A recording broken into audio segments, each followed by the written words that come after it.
मानसिक लेकिन कष्ट है। आप कहाँ परेशान है? अब तक तो आपकी तरफ से कोई ऐसी बयानबाजी नहीं दिखी। मेरी परेशानी यही, मेरा मानसिक कष्ट है, मेरा कंसंट्रेशन डिस्टर्ब है। मैं डिस्टर्ब हूँ बहुत, ऐसी बात नहीं है।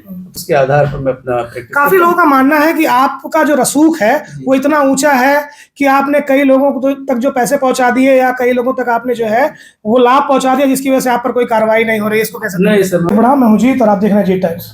बस्ती शहर में एक खबर ने लगातार सनसनी मचाई हुई है और पिछले 2 से 3 महीनों से ये बात चल रही है। जी हाँ, मैं बात कर रहा हूँ नूर हॉस्पिटल प्रकरण की। आज फिर से जो है भाजयुमो के पदाधिकारी सीएमओ से मिले और इस पूरे मामले पर जांच की बात कही।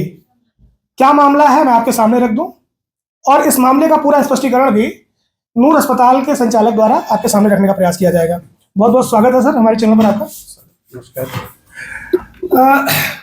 सर, लगातार आप पर जो है आरोप लगाए जा रहे हैं भाजयुमो का। मैं कहूँ तो ये लगातार आप पर आरोप है कि आपके अस्पताल में आप बतौर डॉक्टर काम कर रहे हैं और क्योंकि आपकी डिग्री आयुष की है तो आप ऐसा नहीं कर सकते। क्या कहेंगे इस पर?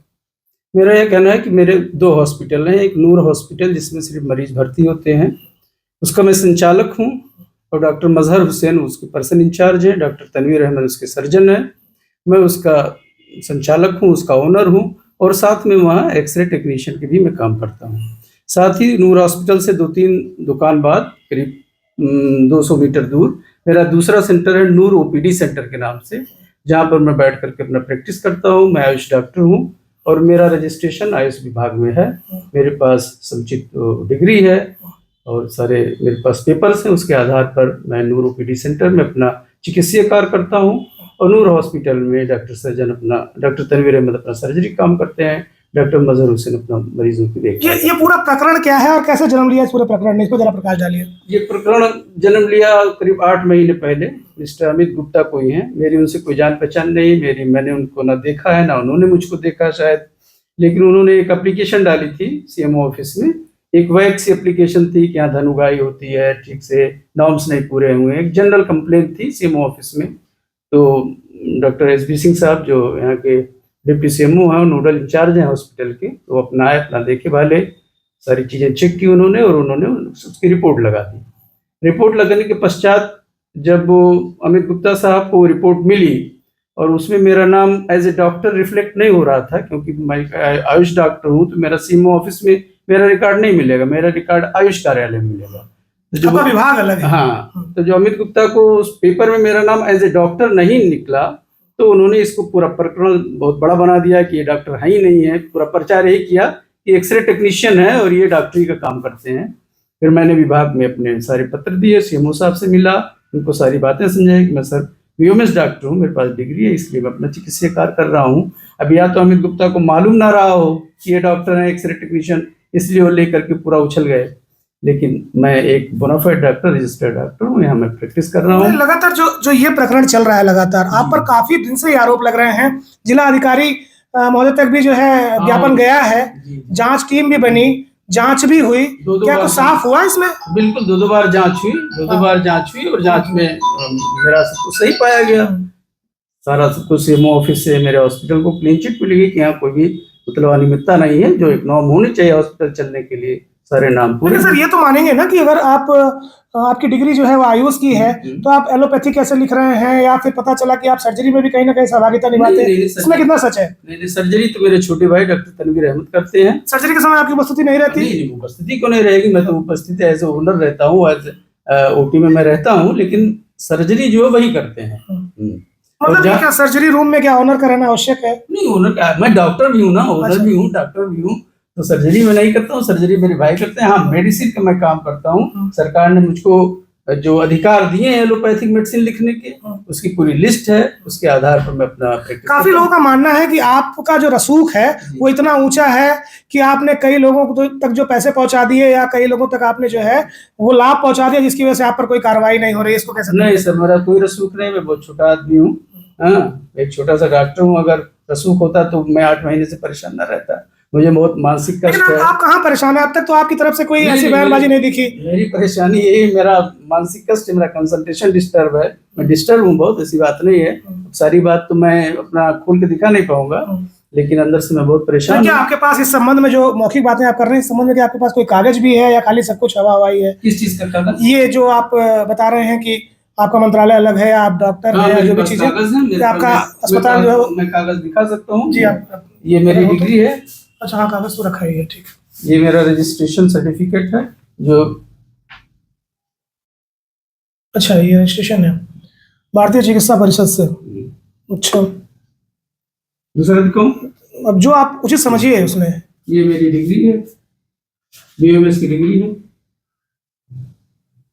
ये मेरा केंद्र सरकार द्वारा, भारतीय सरकार द्वारा दिया गया आईडी है।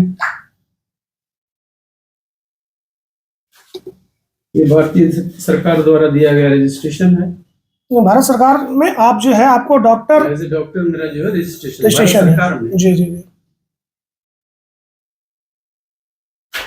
और ये आयुष कार्यालय में मेरा रजिस्ट्रेशन है।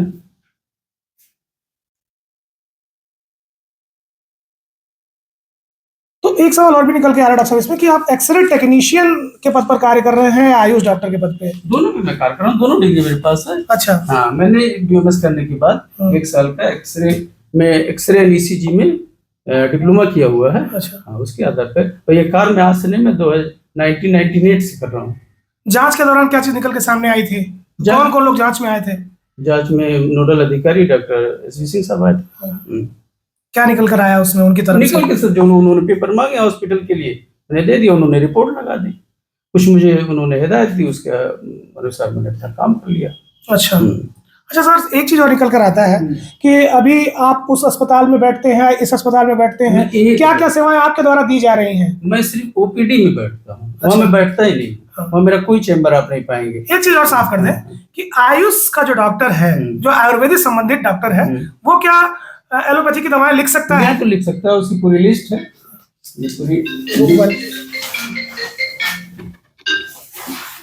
ये लिस्ट है, कौन कौन सी दवाएं, पूरी लिस्ट है आयुष डॉक्टर की। गवर्नमेंट ने हमको प्रोवाइड कराया है, हमको अधिकार दिया है, दोनों लिस्ट है। ये कंफ्यूजन बहुत रहता है कि आयुष के डॉक्टर एलोपैथिक प्रैक्टिस नहीं कर सकते, लेकिन ये पूरी गवर्नमेंट ने हमको, मतलब अभी आपका कहना है कि आप 2 पदों पर एक साथ कार्य कर रहे हैं, लेकिन अस्पताल अलग अलग है। हाँ, ये तो ओपीडी सेंटर, ये हॉस्पिटल नहीं है, ये तो सिर्फ आपका ओपीडी है, क्लिनिक कह सकते हैं। अच्छा, अस्पताल वो है, अस्पताल आप वहीं पे अपॉइंट हैं इस समय? हाँ, ऐसे अपॉइंटमेंट मेरा वहीं पे है। हाँ, मैं अपनी क्लिनिक कर रहा हूँ। क्या कारण समझते हैं इसके पीछे जो लगातार आप पे आरोप लग रहे हैं, इसके पीछे क्या कारण है? ये तो सर मिस्टर अमित गुप्ता ही बताएंगे। वो लगातार तेजी पे है, वो 4थी बार और 5वीं बार वो मिल रहे हैं, तो कुछ बात होगी ही, जो आपके द्वारा कुछ गलती हो गई हो या कुछ? नहीं, मेरी उनसे कोई मुलाकात ही नहीं हुई, कभी भी मेरी उनसे कोई मुलाकात नहीं हुई, ना फोन कॉल हुआ है, ना कुछ इस सिलसिले में। हाँ, मैंने दूसरों से उन तक अपना प्रपोजल भिजवाया कि भाई सर मुझे परेशान मत किया जाए। मीडिया में अब तक आप खुलकर आए कभी? मीडिया में इसलिए नहीं खुल के आया कि भाई एक तो मेरे पास टाइम की कमी रहती है, दूसरा माइंड रिलैक्स नहीं रहता, तीसरी है कि मैं सोचा चलिए कुछ दिन की बात है, अपने आप हाइप जो है खत्म हो जाएगा। लगा था कि हाइप क्रिएट हो रहा है और धीरे धीरे खत्म हो जाएगा। अभी क्या मनोधारणा बनी है आपकी? हाइप था या सच्ची लड़ाई है किसी की? अब लड़ाई क्या, मैं तो अपनी सारी बात अधिकारियों से करूंगा ना। भाई सीएमओ साहब या डिप्टी सीएमओ साहब या डीएम साहब, एडीएम साहब जो भी पूछेंगे या जो भी मुझसे कागज मांगेंगे, मैं अपना कागज मांग दूंगा, अपना पक्ष प्रस्तुत करूंगा। पूरे का पूरा जो ये पूरा प्रकरण है ये आप पर ही आधारित था? जी, ये बताना था आपको, ये पूरा प्रकरण जो है डॉक्टर साहब पे आधारित था और डॉक्टर साहब के ये विचार हैं, ये मत है उस पर। जल्दी ही हम भाजयुमो के पदाधिकारियों से भी मिलेंगे और उनका भी मत जानेंगे और साथ ही साथ चिकित्सा अधिकारियों से मिलेंगे कि उन्होंने जांच में क्या पाया। जल्द जुड़ता हूँ एक नए अध्याय के साथ, एक नई खबर के साथ, तब तक के लिए नमस्कार।